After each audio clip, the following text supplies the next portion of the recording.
Բարի երեկո, սիրելի բարեկամներ։ Արև ձեզ, ժողովուրդ ջան։ Այսօր մեր ֆորմատը հարցազրույցի է։ Ուզում եմ Աշոտ պատասխանի Արևմտյան Հայաստան կատարած իր ուխտագնացության այդ բոլոր տեսանյութերի տակ հավաքված հարցերին, հարցեր կան գրված, ես սկրինշոտ եմ արել, Աշոտը մի քիչ նշումներ է արել իր մոտ, հիմա ուզում ենք բոլոր հարցերին պատասխանենք։ Երև մի անգամից ասնենք հարցերին, հա։ Երևի, բայց նախորդ ես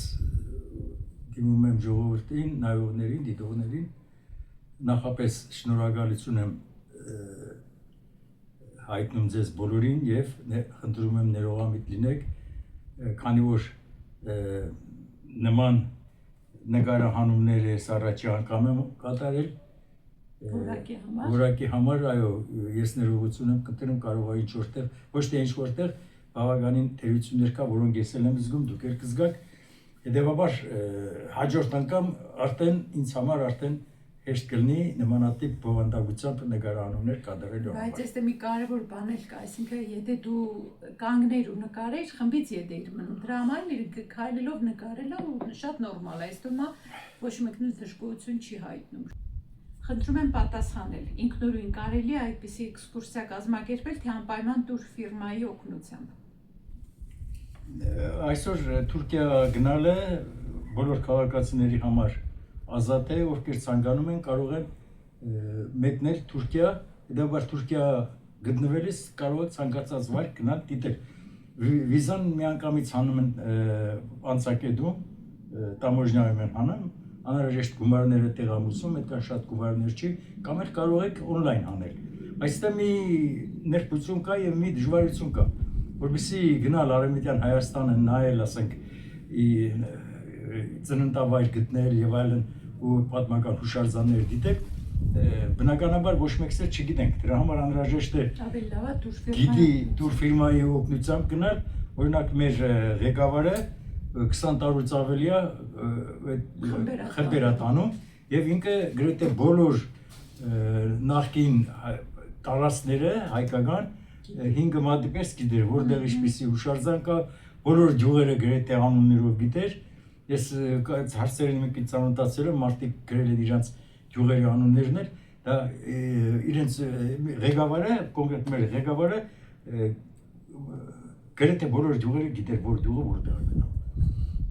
Առանց գիտի շատ դժվար է եղնում եւ ես խորհուրդ կտամ, որ եթե գնում են անպայման գնալ տուրով, որը իրանց համար այո, մանավանդ որ ասենք լեզուն չգիտես, ինչպես պետք է շփվես մարդկանց հետ, իսկ ուղեկցողները, տանողները լեզվինել են տիրապետում եւ այնտեղ արդեն բոլոր քաղաքները, որտեղ որ գնում ես, իրանք ծանոթ հայեր ունեն արդեն տեղացիներ, որոնք մեծ պատրաստակամություն են հայտնում, ասենք, օգնելու բոլոր հարցերում։ Շատ լավ, հիմա հաջորդ հարցը։ Շատ հետաքրքիր էր ապրեք շատ, ափսոս որ մառախուղի պատճառով չտեսանք Արարատը, իսկ ինչքան ժամանակ է ծախսվում Վրաստանից մինչև Արևմտյան Հայաստան, ես մեր շատ սիրելի Ջուլիետան է հարցրել։ Տիկին Ջուլիետա, դժվար չի, երբ արդեն անցակետը ասնում ես, արդեն գտնում ես մեր պատմական հայկական հողերում։ Առաջի ամենամոտիկ Հայաստանին անցակետը Թուրքիայի հետ գտնվում է Ախրքյալակի շրջանում, Վրացական Հանրապետության, Վրաստանի մեր հայաբնակ Ախրքյալակի շրջանում, տամոժինացնել է տևում է մոտավորապես կես ժամից մի ժամ, ամենաշատը։ Ամեն ինչ նորմալ, արագ ձևով իրականացում է, հենց տամոժին արդեն թուրքական տամոժին, վրացականից հետո ասնես թուրքական տամոժին, արդեն Ղարսի մարզնա, մեր պատմական Ղարս նահանգնա։ Ինչքան է տևում բայց։ Ասեմ, տամոժնու ասնելու պարն է։ Հա, այսինքն կախված նրանց տամոժնյան։ Իսկ ախրքյալակ ասեմ կոնկրետ տամոժնի գնալը Լենինականից մոտավորապես մի Գյումրիից 2-3 ժամի ճանապարհ է, բայց ճանապարհը այդքան երկար չի, որքան քանդված է ճանապարհը, շատ դանդաղ ընթացքով ենք գնում, որպեսզի մեքենան չջարդվի։ Շատ նորմալ է, երկար չի տևում, եթե ասենք Հայաստանը Թուրքիայի հետ արդեն դիվանագիտական հարաբերություններ հաստատվի եւ մենք ունենանք անցակետ Թուրքիա գնալու, մեր քաղաքացիները Հայաստանից կարողանան ասնել այդ անցակետերը գնան, մենք մոտավորապես շահում ենք 3-4 ժամ։ Իսկ այդ 3-4 ժամվա ընթացքում բավականին տարած կարելի է արդեն Թուրքիայում անցնել։ Հաջորդ հարցը, իսկ Evcilər գյուղ կարող ենք գնալ, հարցնում են, Նարինեն է հարցնում, Evcilər գյուղ։ Հիմա գյուղը պետք է նախ իմանանք որն է, եթե կոնկրետ գյուղի հայկական անվանումը դա Evcilər է, կամ ներկայիս անվանումն է, մեծամասամբ գյուղերի անվանումները փոխվել է։ Կամ հին հայկական անվանումների մեջ 1-2 տար փոխել են, ստացել են նոր անուն, որովհետեւ տարբերվի հայկական անվանումներից, հայկականությունից, որտեղ առանձնապես նախկինում շատ են ցանկացել հայկական հետքը ջնջել, որովհետեւ ոչ մի բան չզգասի որ հայկական է, բայց բոլոր ուղեկցողները, գիդերը, ովքեր որ խումբը տանում են, նրանց օգնությամբ ցանկացած գյուղ կարելի է գտնել։ Հիմա ձեր գյուղը դուք չասեցիք, որ մարզումը վիլայետում է գտնվի հայկական ոչ տարածքում է, Մուշում է, Սասունում է, Բիտլիսում է, Վանում է, թե որտեղ է։ Ես այնտեղ գրել հարցրել էի, որ մարզում է չեք պատասխանել։ Եթե տարածքը ասեք, կամ էլ թե չէ, կարող եք դիմել, chat GPT-ն ասեմ, եթե որ գրեմ ես, այսինքն այդ գյուղի անունը, եթե հայկական անունն է, մինչև 15 թվականը նշեք։ Այսինքն հայկական անունը չի Evcilər։ Դե այն ժամանակ եղել են գյուղեր, որոնք թուրքերեն, քրդերեն անվանումներով են։ Եվ այդ գյուղերում ապրել են էլի մեծամասամբ հայեր։ Ինչպիսին արևելյան Հայաստանում, օրինակ մեր տարածքներում է շատ գյուղեր կա, մինչև հիմա անվանումներ կա, որոնք նախկին անվանումներից են։ Այդ հարցի պատասխանը դժվար չի, ես օրը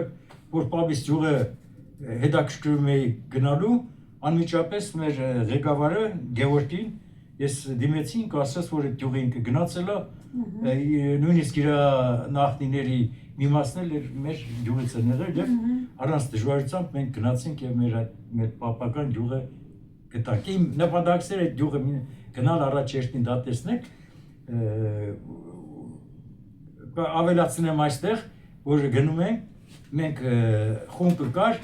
խմբի մեջ գտնվող անդամները հիմնականում բոլորս գնում ենք մեր պապերի ծնված գյուղը։ Այո, մենք 6 հոգի ենք, 4-ը Թալինից, ես եւ մեկը Երևանից, երկուսս գնում ենք Մշո Գավառի Թակարլու գյուղ, մեր Գևորգի Գևորգը որ մեր խմբի անդամներից էր, մեր ղեկավարը չէ, իր հայրական տատը մեր գյուղից է եղել, մեր պապի գյուղից է եղել, մեր գյուղից չէ, մեր գյուղը երևի մենք որտեղ որ ծնվել ենք այդ մեր ծարգավիթն է, մեր պապական գյուղից էր, իսկ 4 աշտարակցիները, որոնք ուջան գյուղից են, նրանք խմբի մասնակիցների մասին է խոսքը։ Նրանք Սասնո գյուղերից են։ Եվ եթե մենակ մեկ գնանք մեր գյուղերը նայելու, ասենք գտնելու, մեզ երկու օր բավարար էր, որ ասենք մի օր միտեղ գնանք եւ գտնենք գյուղերը եւ մեր ցանկությունները իրականացնենք, բայց մենք գնացինք մոտ մեր շաբաթով մեր ղեկավարը հատուկ ծրագիր ուներ, որ մենք էլ ենք ասենք առաջարկել, որ գնանք պատմական ինչպիսի վայրեր նայենք եւ մենք շատ գոհենք, շատ հետաքրքիր անցավ եւ այնպիսի տպավորություն եմ ստացել, որ միգուցե հաջորդ տարի ես նորից գնամ։ Ցանկալի կլի, որ ասենք, եթե մինչև այդ ժամանակ մենք մեր Հայաստան անցակետ ունենա Թուրքիայի հետ, կարելի է ընտանիքով գնալ շատ հաճելի կլինի Սվետլանայի հետ, մեքենայով էր։ Հիմա արդեն դժվար չի այնտեղ հայ ծանոթներ գտնելու։ Հաջորդ հարցը Кисвек Русельнова вас может поделитесь, как можно приобрести билет на этот тур и сколько стоит поездка? Ես կարող եմ մեր ղեկավարի հեռախոսի համարը տամ, զանգեք, հետ ամեն ինչ պայմանավորվեք։ Նու մեր ուղևորությունը շատ նպաստավոր էր, այսինքն շատ թանկ չէր, 140,000-ով մենք գնացել ենք հայկական դրամով։ Այո, հայկական 140,000 դրամով 6 օր գտնվել ենք Թուրքիայում, 7-րդ օրը եկել ենք Հայաստան։ Բոլոր ծախսերը սնվել է, հյուրանոցում մնալ է, բժշկական ապահովագրությունով ամեն ինչով մտնում է այդ գումարի մեջ։ Իդեպ բժշկական ապահովագրությունն է վերջերս են անել, առանց դրա բավականին նորից էժան էր նախկինում կազմում, բայց դա էլ այդքան թանկ չի։ Ճանապարհներ իշքան սուրճ գուզեք խմեք իշքանեք ամբողջ այդ ծասերի մեջ ամեն։ Մենք ունենք մեքենայում հայկական սուրճ ենք միշտ ամեն ինչ ուներ, մեր Գևորգը ամեն ինչ ուներ, այո, գազելում կար, երբ որտեղ անհրաժեշտ էր լինում, կանգնում ենք ջրի մոտ, այն սարվորակ աղբյուրների մոտ եւ ջուրն ենք խմում եւ սուրճ ենք կմվում եւ շարունակում ենք մեր ճանապարհը։ Այդ տուրը, որ Աշոտը գնացել է, այս հեռախոսահամարը այստեղ կգրեմ, դուք եթե ուզում եք նույն ձևով գնաք, նույն տուրով կարող եք զանգել, պայմանավորվել, ձեր հարցերը բոլորը ուղղեք այդ մարդուն, Գևորգին։ Հաջորդ հարցը, գործող հայկական եկեղեցու հանդիպել եք։ Իհարկե հանդիպել ենք, մոմել ենք վառը, նկարահանված էլ կա երևի ներկայացել մեջ էլ կար։ Արտամար կղզու եկեղեցին, գործող եկեղեցի է ամեն կարծեմ շաբաթօրերը թե կիրակի պատարագը տեղի ունենում այն եկեղեցիները, որոնց գլխին խաչը դրած է, գրեթե այդ եկեղեցիները բոլորը գործող են։ Դիարբեկիրի եկեղեցին դարձյալ գործող եկեղեցի է։ Գործող եկեղեցիներ ներկայումս կա Ստամբուլում մոտ 32 հայկական եկեղեցիներ Ստամբուլում գործում են եւ 100,000-անոց հայկական համայնքը միշտ այցելում են այդ եկեղեցիները։ Ես մենք նկատեցինք մի բան, որ աստիճանաբար մնացած խոշոր քաղաքներում արդեն եկեղեցիներ են վերականգնում կամ որոշում են կառուցել, քանի որ արդեն տեղեկացանք, որ բավականին համայնքներում մարդիկ գալիս են իրենց արմատներին համայնքներ են ձևավորում եւ սա ողջունելի դրական քայլ է։ Դրական քայլ է։ Հաջորդ հարցը Նվարդն է հարցնում Վաշինգտոնից։ Սվետլանա ջան, տարիներ առաջ 2 անգամ եղել եմ հենց այդ նույն տեղերը։ 10 օրով տուրեր ենք վերցել Նարեկավանք տուրով։ Շատ հրաշալի անցել է։ Հետաքրքիր է ինչ տուրով եք գնացել դուք, նույն հարցն այլ կրկնվում։ Մտադիր եմ նորից գնալու հենց կամ Հայաստան։ Գևորգի համարը կտանք կգրի, ամենապես կարա ցանկացած ժամի զանգի Գևորգի հետ պայմանավորել։ Նվարդ ջան, անպայման համարը կգրենք, որտեղ մի քանի հոգի արդեն հարցրին ու կարող եք զանգել ու Գևորգի հետ ճշտել ամեն ինչ։ Հաջորդ հարցը Քրիստինեն ա գրել, շատ ապրես Աշոտ ջան, երանի քեզ, մորական տատս Կարսից է եղել, միշտ ասում էր, եթե թողնեն կերտան ոտքով մեր տունը գտնիմ, շատ էր երազում Աշոտ, կասեք Կարսում հայեր կան ապրող, շատ հետաքրքիր է, դե ինչ իմանանք կյանք է էլի, կարող է երթանք իմ երազանքը միշտ Երուսաղեմն է եղել, 2 տարի գնում եմ Հայաստան, չի ստացվում, պատերազմի պատճառով չեմ երազի, բայց եկող տարի թե որ սաղ մնանք հաստատ կգնամ, Աշոտ ջան, Աստված քո հետ եղնի, ես միշտ նայում եմ Սվետլանայի էֆիրները, լավ եղեք, շնորհակալ ենք Քրիստինե ջան, Աշոտ։ Ես տիկին Քրիստինեին խորհուրդ կտայի, նախ առաջերտին, եթե ինքը Երուսաղեմում բնակվում, եթե թուրքերեն կամ քրդերեն իմանումա, ինքը կարող է գալ Հայաստան։ Երուսաղեմում ա եղել, ոչ թե բնակվում ա Երուսաղեմ ա գնացել է։ Գնալու համար լեզվի իմացությունը պարտադիր է։ Եթե լեզուն չիմացար, ոնց որ չկարողանաս մարդկանց հետ շփվել։ Ղարսը շատ մոտ է, այդ դժվարությունների հետ կապված բան չէ, դա կարելի է մի օր էլ մեքենայով գնալ եւ հետ վերադառնալ։ Բայց թարգմանիչ անպայման հետը պետք է։ Ու իմ կարծիքով, եթե քուրդ ծանոթ Հայաստանում ունենա կամ եզդի ծանոթ, խոսակցականը գրեթե բոլորին էլ նույնն է, բայց կոնկրետ Ղարսում մենք հայ չենք հանդիպել, բայց ըստ տեղեկության այնտեղ էլ կան բավականին հայեր, որոնք իրենց արմատները դեռ չեն բացահայտում կամ վախում են բացահայտելու, բայց վերաբերմունքը շատ, ոնց ասեմ, շատ լավ էր, շատ դրական էր, մենք Ղարսում զբոսնեցինք բավականին, Բերդը գնացինք, որից հետո երբ գնացինք մի ռեստորանում կամ սրճարանում հաց ուտելու, մեզ հոյակապ ձևով դիմավորեցին, նույնիսկ այդ սրճարանի տնօրենը մեզ առանցին հրավիրեց սուրճ եւ թեյ խմելու։ Մենք այդ խոսակցությունը բավականին գնաց, նրանք են ցանկանում, որ անպայման Հայաստանի հետ տամոժնի բացվի եւ իրանք ուղիղ հայերի հետ շփում ունենան։ Իրանք էլ չեն ցանկանում, ասենք Վրաստանով, բանով այդպես կա, իրանք են շատ սպասում, որ կապը անմիջական լինի։ Իսկ գնալ գտնել է, ասում եմ, եթե թարգմանիչ ունենաք, կարող եք սեփական բանով մեքենայով գնալ, բայց պետք է ասենք ընդ վիզա են անեն ճանապարհին, որովհետեւ ինձ երկար չսպասեն վիզան անելու, օնլայն կարող են ձևակերպել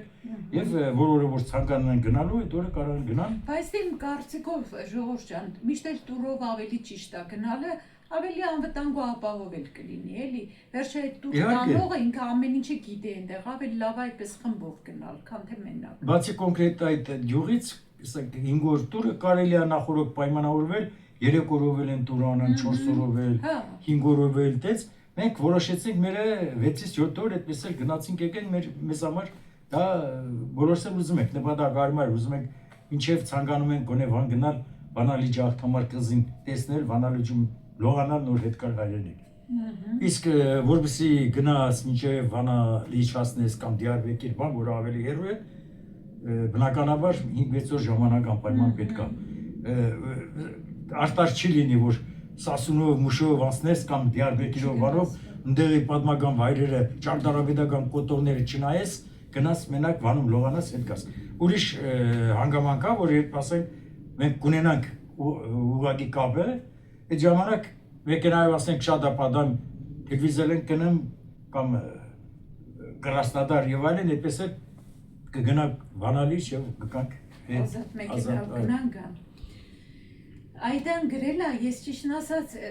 չկարողացա իմանամ ինչ պատմության մասին է, շատ հետաքրքիր պատմություն է եւ միևնույն ժամանակ շատ հուզիչ Սվետա ջան։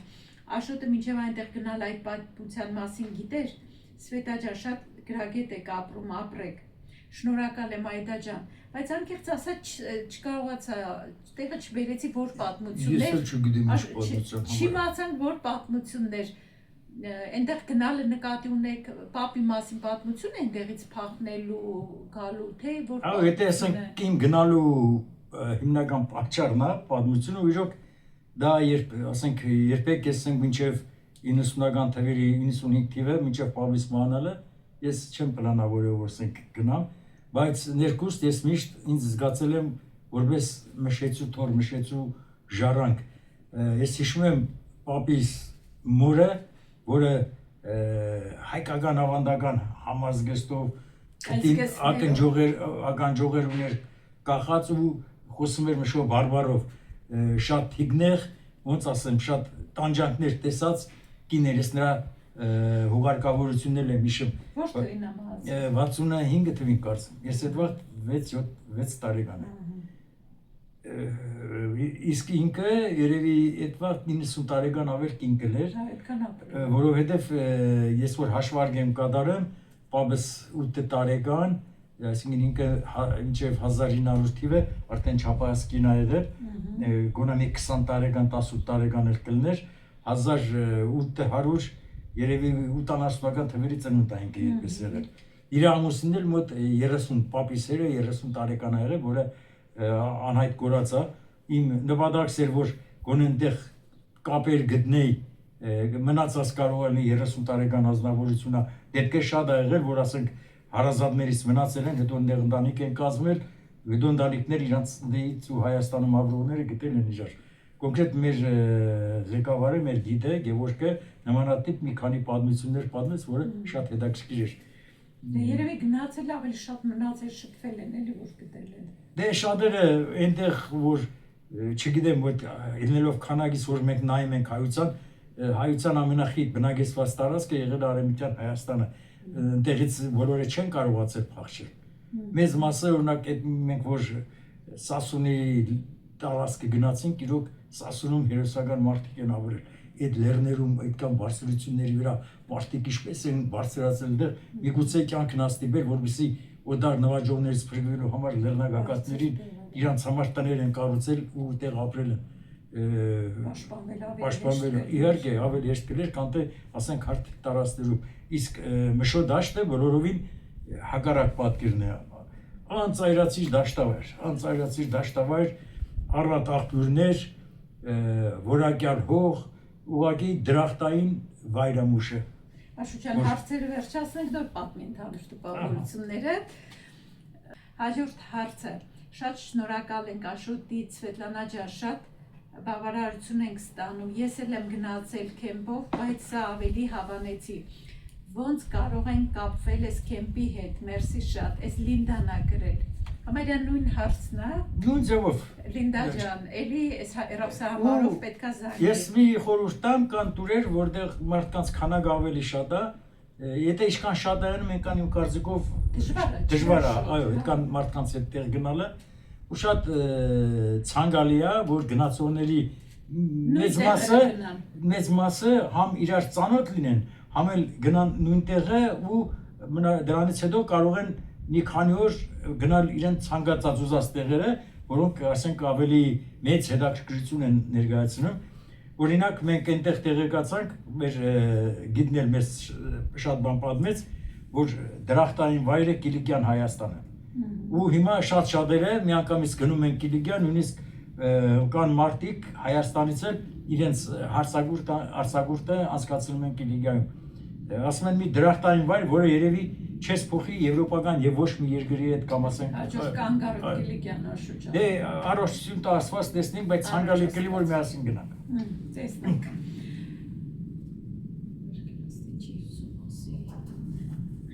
Հա, հետո գիտեք ինչի համար այդ ավելի լավ, որ ասենք խմբում ավելի քիչ մարդ լինի։ Եթե այդ բոլորի ուղղությունը նույնը լինի, իրանք ավելի շատ կմնան այդ իրանց ուզած բնակավայրում, չէ, ավելի շատ ասենք, տեղ մնան ավելի լավ է, քան թե գնում են մի օր ենթադրենք, չէ, մի քանի ժամ մի տեղում մնում են, հետո գնում են մեկ ուրիշ տեղ։ Հիմնական ժամանակը ճանապարհի վրա է, ճիշտ է։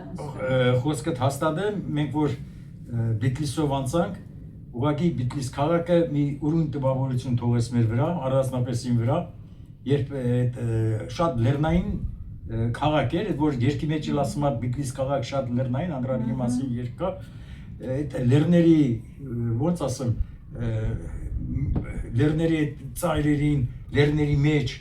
կար հայկական ճարտարապետությամբ շենքեր կար, որոնց մի մասը վերանորոգված էր, որոնց մի մասը կդուրները քանդված, ձեր պատուհաններ անած, կիսա քանդ վիճակում են ու այդ տեսարանը տեսներով մարդակամայից ցանկանում է մի հատ ոնց ասեմ, փարվի պատերին, այդ տունը մտնի, տեսնի, բայց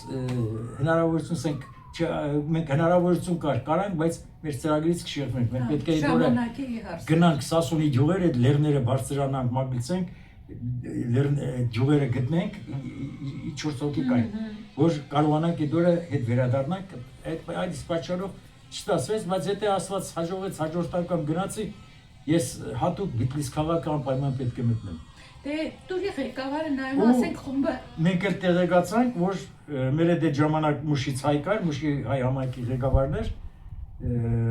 ասեց, որ աստեղ քանինդանիկ արդեն կան հայեր, որ իրանք հայդարարում են հայեն եկել են իրանց արմատներին, վերադարձ դեպի իրաց նախնիները արմատներին են վերադարձի և քրիստոնեություն են ընդունել։ Խմբի ղեկավարը ինչ որ խումբ է հավաքում, ամեն մեկը ասում է ուր է ուզում գնա։ Այսինքն պետք է անես դասավորի 5 օրով 6 օրով գնում են, որ այդ բոլոր տեղերում հասցնեն լինեն։ Դրա համար խումբը երևի ինչքան քիչ լինի, այնքան լավ ու նույն տեղերը գնան, երևի խմբի ղեկավարն էլ պետք է նայի։ Իրենք կարող են ասել խմբի ղեկավարը ձևել ինքը բան։ Հա, նենց մարդկանց վերցրի, որ նույն ուղղությամբ են ուզում։ Չնայած իր համար լավ է, շատ տեղեր եք լինում, բայց ժամանակն է կարճ լինում, էլի։ Օրինակ, երբ ես նախորդ բանարեցի, որ ղեկավարին ասեցի Գևորգը մեր տարածքի տղա է, իր այդ շուտ կապնվեցի, ծանոթություն հաստատեցինք, իմ հարազատներից 2-3 հոգի կան ցանկացող, որ պետք է գնանք, վերջպային իրանք հրաժարվեցին, ես մենակ մնացի, բայց այդ ժամանակ Գևորգը ասեց, որ Սասունցիներ կան 4 հոգի, իրանց հետ կուզես, ասի կուզեմ։ Ես էլ գնացի մի հոգեր մեր գյուղից էր, մեր գյուղ գնացող, Պավիս գյուղը, Թեկարլու։ Ու այդպես 6 հոգով գնացինք, մի հոգի պիտի գար, կարծեմ այդ պայն չի ստացվում գալու, 7 հոգով այգ էին նկարում տան։ Եվ տղամարդկանց է տանան, և կանանց է տանան,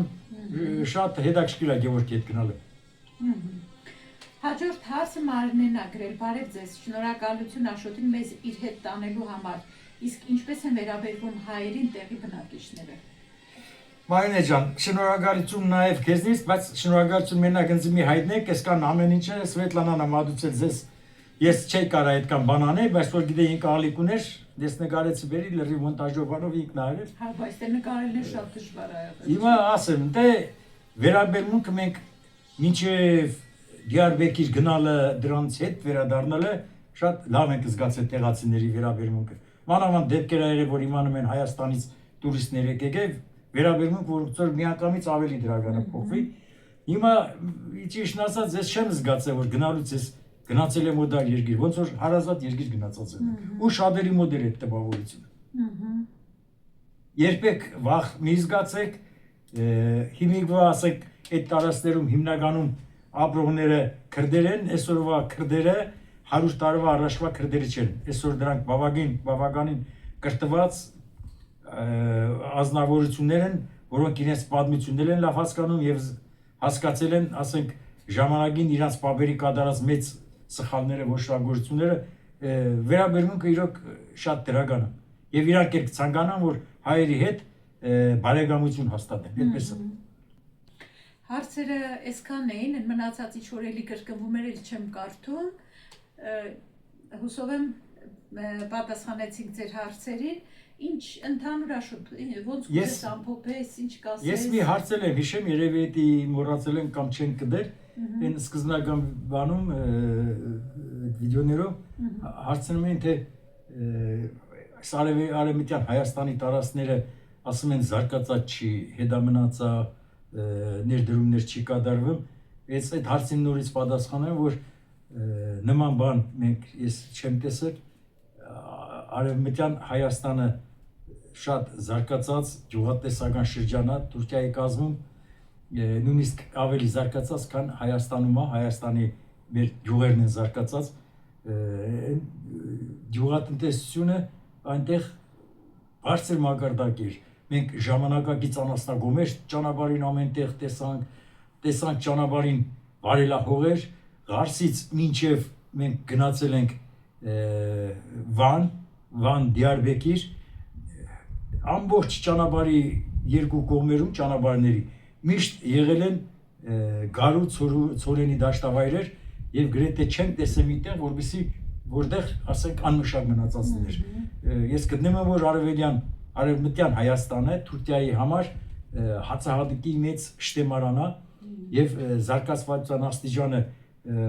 ավելի բարձր է, քան թե մեր հայկական շրջանների գյուղերինն է։ Մերը մենակ Երևանով զարգացած հանրապետություն չեն կարող համարվել, բայց այսօրվա արևելյան Թուրքիան, որ նայում ես, մանավանդ նրանց ճանապարհաշինությունը, մենք նման ավտոճանապարհներ չունենք մեր մոտ, որպեսզի ունենանք այդ աստիճանին հասնենք, մեզ տասնյակ տարիներ են պետք։ Հիմա մանավանդ, որ երբ խոսք կա, որ Թուրքիայի եւ Հայաստանի միջև դիվանագիտական հարաբերություններ կհաստատվի եւ կարող է անցակետ բացվի, հենց մեր սահմանային կից տարածքների ավտոճանապարհները բարձր մակարդակի վերանորոգվում են եւ կառուցված են նաեւ բարձր եւ կամ կառուցվածներ եւ կամ նոր կառուցվող ճանապարհներ։ Մեր կողմից։ Իրանց կողմից։ Մեր սահմանը կապած է։ Մենք միտեղ որ եկանք Արաքս գետը, որտեղ Ախուրյան գետը թափվում էր Արաքս, արդեն հենց Հայաստանի ու Թուրքիայի սահմաններ, որտեղ գետը սահման էր հանդիսանում արդեն։ Ընդամենը այդ ճանապարհը ջուղի անունը մոռացա որն էր։ Եվ մի շատ հետաքրքիր տեղեկատվություն նաև երևի ասեմ կամ նորություն երևի ես հանդիպեցի, երբ մենք գտանք իմ պապիս ծննդավայրը Քեկարդու գյուղը, երբեք ես չէի պատկերացնի, որ այդ գյուղում կապրեն, ասենք, Հայաստանից գնացած փախստական քրդեր։ Զարմանալին այն էր, որ այդ գյուղում 15 թվականից հետո երբ եղերն տեղի ունեցավ հայ ժողովրդի նկատմամբ, Հայաստանում, Երևանում եւ մեր Ալագյազի տարածաշրջանում ապրող քրդեր Հայաստանից փախել գնացել են Թուրքիա,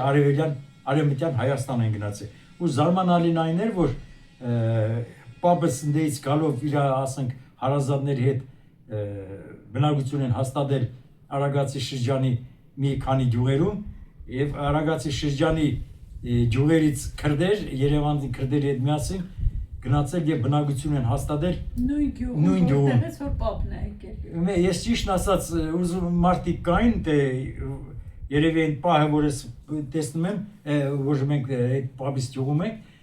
շատ սերտամոտ մեզ ընդունեցին ու նույնիսկ մեկն էլ դրանցից ասում էր որ մենք հայերի հետ ված չենք վարվել մեր կողմից ենք ված բաներ չի կատարվել դե բնական է իրանք ստեից գնացածներ են տեղում հայերին իրանք վնաս տված չեն եղնի ու ասես որ մենք շատ կուզենք որ բարեկամություն հաստատենք դից մեկը ասում էր իմ պապերս Երևանից են գաղթել մեկը ասում էր Ալագյազ իրոք շատ հետաքրքիր դիպված էր սա եւ մենք ես փորձում եի որ ասենք մարդկանց գտնեի այդ ժամանակ այդ գյուղում որ հայերը գաղթել են մոտ 20 ընտանիք տեղաբնակ քրդեր ու չերկեզներ են եղել ասի նվադակսա որ դրանցից ծանոթներ գտնեն դրանք գոնե ասենք տեղեկություն կիմանան պապիս հայրը ինչ ճակատագրի է արժանացել եւ այլն բայց այնպեսի իրավիճակ ստեղծվեց որ դե մեզ նկարեցին բանարեցին դե շատերը կարծում են թե հայրը եկել են ոսկի մանգալու եւ այլն այդ ժամանակ էլ մեր խմբից մեկը դեպի գերեզմաների կողմը բարձրացավ գնաց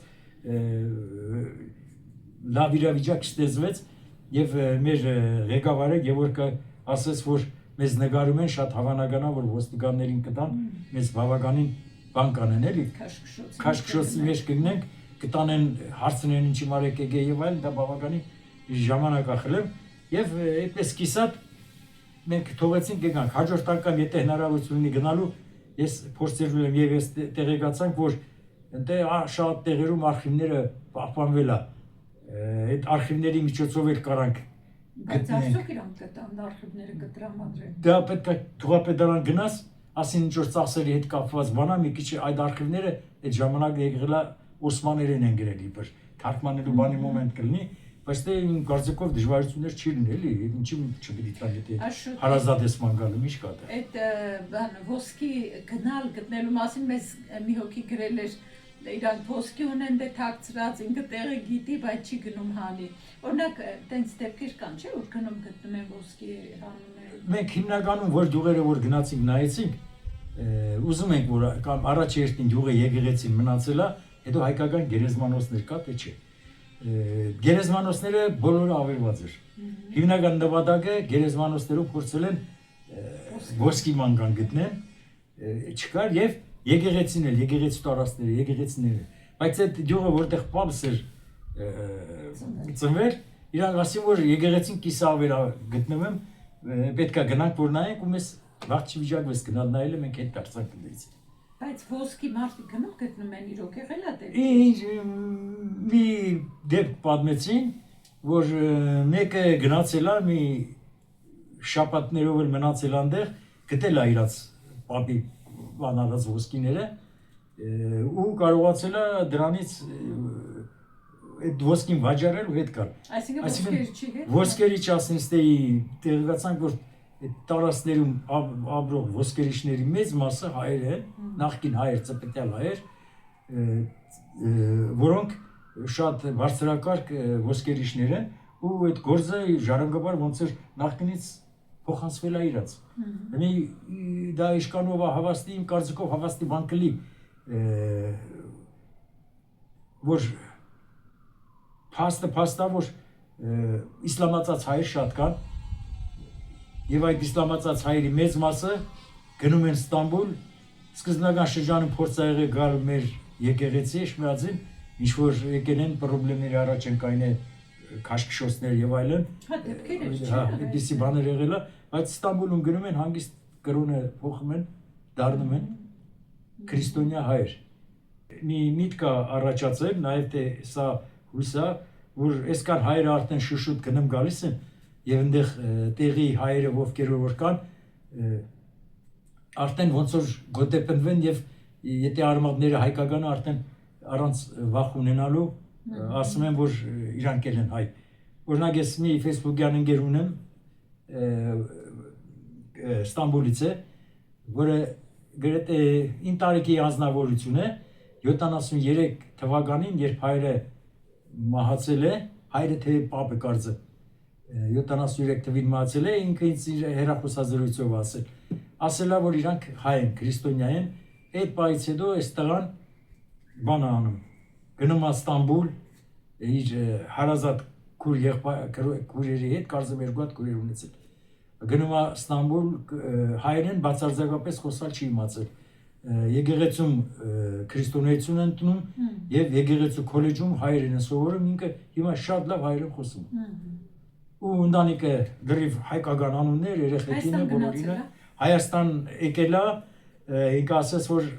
երբ իմացա որ ես Հայաստան չեմ ապրում, Բելգիայում ապրում, ասես որ Հայաստանի հայերը շատ վատ հայեր են, ինքը ինչ որ բիզնես են համատեղ ունեցել Հայաստանի հետ 2003 թե 4 թվականին իրանց $200,000 չափ մոտ գցել են եւ այդ գումարը իրանք չեն կարողացել հետ ստանալ ու ասում է դժգոհ էր շատ դժգոհ էր Հայաստանի հայերը ասենք ու հիմա էլ հեչ ասում է ցանկություն չունեմ Հայաստան գնալու գցել են ուրեմն ամբողջ դե նախկինում գցելը շատ կար դա իշխանությունների խնդիր է նաեւ նախկին իշխանությունները բոլորս էլ գիտենք որ քցոցի թալանչի իշխանություններ են եղել այսօր ասում է Հայաստանի հայերը ընդհանուր ասում է հիմա կարող է իրան դե մարդու այդ տպավորությունն է ժամանակ տենց է եղել հա շատ են բիզնեսները ձեռներից վերցրել դրա համար էլ այդ մարդու բախտը չի բերել ես էլ իրան ասում որ ոչ բոլորն են հիմա իշխանությունը հասարակ մարդիկ չեն փոխվել ասի կարող ես դիմել բանկլի կարող է փոփոխ լինի ասեց ում հետո մենք գործ ենք անում ասես մահացել է ով պիտի մեզ բանը միշտ դադարան Ես ինչ որ ասում եմ, իրան պատմածն եմ ասում Իրա խոսքերն են Այո Մի խոսքով ես ոնց ասեմ, հիացած եմ այդ 6-7 օրվա մեր շրջագայությունից այդ 6-7 օրվա ընթացքում մենք շատ քիչ բան տեսանք Արևմտյան Հայաստանից մի քանի դրվագները որ ձեզ ներկայացեմ դա ոնց որ մի կատիլ ջուրը բաժակի մեջ լինի այդ իսկ պատճառով ինձ համար շատ ավելի ցանկալի է որ եթե պետքա հարցագուրտ գնալ հանգստանալ գնալ Արևմտյան Հայաստան գնալ Կիլիկիա գնալ մեր բոլոր պատմական քաղաքները որ եղել են այսօր մեր եղած ունեցած այդ քաղաքների ճարտարապետական կոթողները տուրիստական մեծ ոնց ասեմ վայրեր են Թուրքիայի համար, որը եւ այդ պետությանը բավականին եկամուտներ է բերում։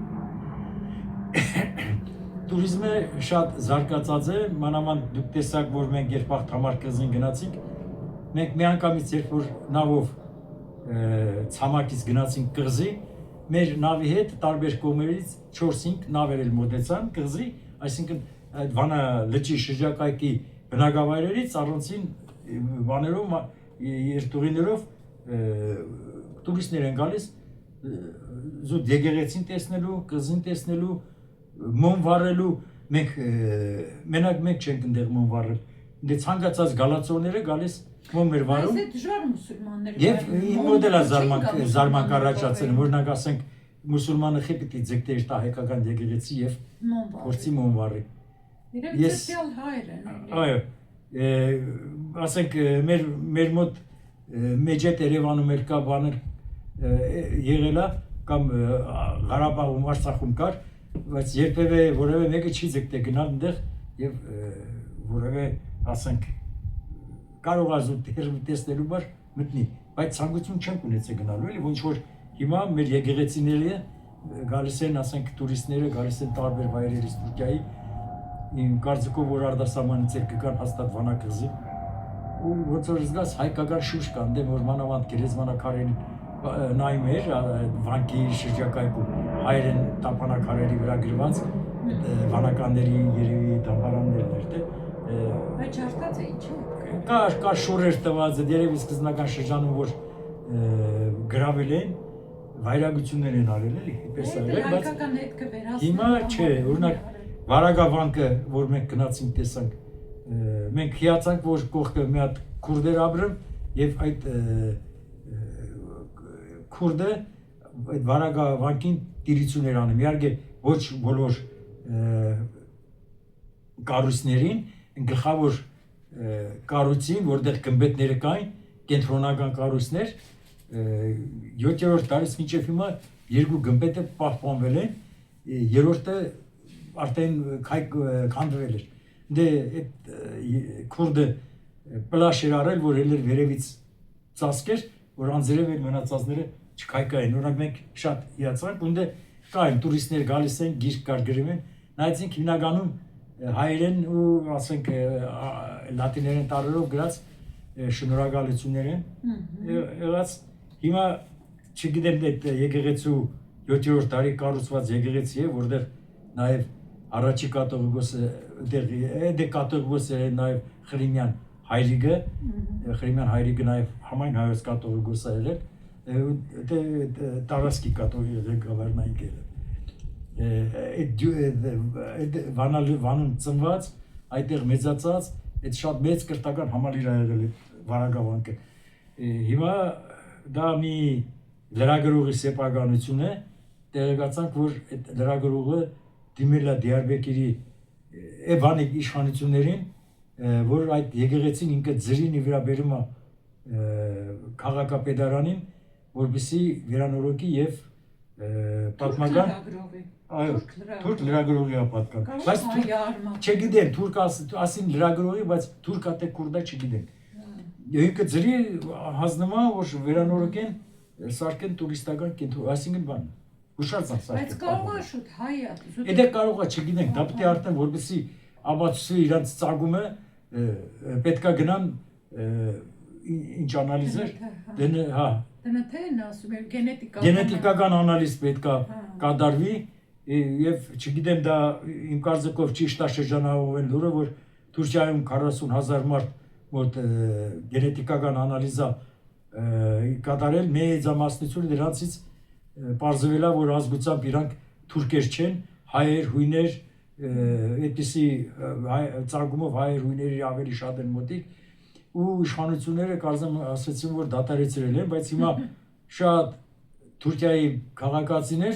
գենետիկական անալիզներ դրսում են անում։ Ես ես վերջերս էլ ծանոթացա, Facebook-ով էր գրված, որ մի խումբ դերասաններ, բժիշկներ պարզել են, որ իրանք հայկական ինքնություն ունեն։ Դե հիմա դա իշխանով է ճիշտ, իրանք կիմանան,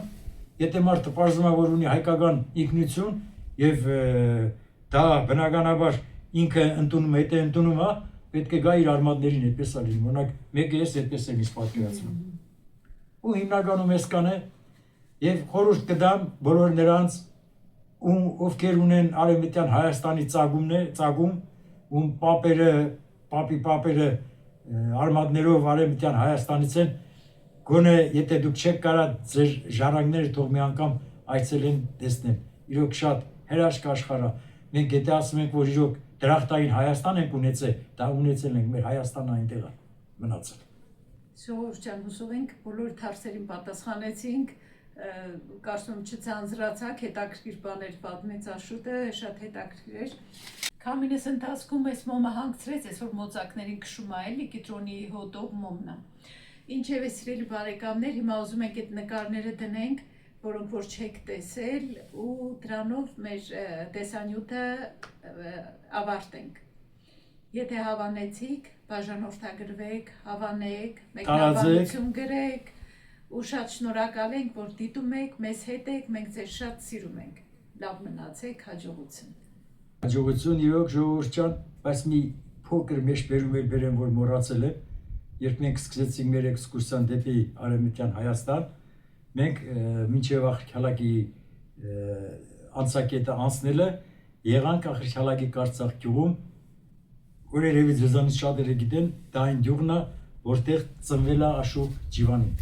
Մի նկար ունենք, երևի դա Սվետլանան ձեզ ցույց կտա, արձանի մոտ նկարվել ենք մեր խմբով, դա Ջիվանու արձանն էր, նախորդ ասեմ, որ արձանի մոտ մի քիչ կարգի բերեցինք, կանաչները մարտեցինք, հետո նոր նկարվել ենք